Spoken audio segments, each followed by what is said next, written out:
Qorin pachlarimiz ham bor. Bu qorin pachni qo'yishdan oldin bel sohasini santimetrlab olish kerak och qorinda. Keyin bularni hammasini qo'yib bo'lgandan keyin yana och qorinda santimetrlash kerak. Shunda biladi necha santimetr yog' eriganligini. Buni bittasini 3 kunlar qo'yadi 5 ta ichida. Effekti zo'r.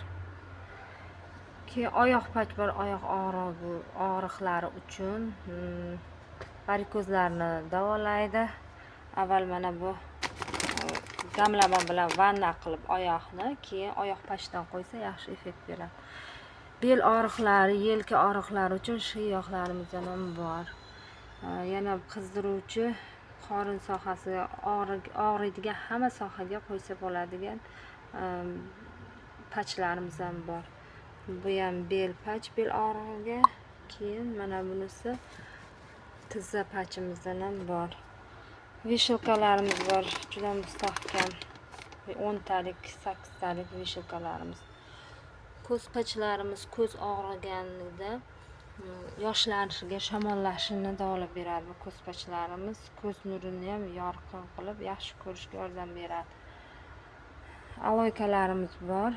Rozoviy yashilidan, освежителimizni mana 2 xil rangidan bor. Yana kuch beruvchi, energiya beruvchi baliq pipitidan tayyorlangan napitkamiz ham bor. Mana bu esa ayollar uchun, maxsus ayollar uchun probiotikli parashoklar. Jenskiy tarafga ham foydasi bor. Mana bu ham og'riqli joylarga qo'yiladigan pach.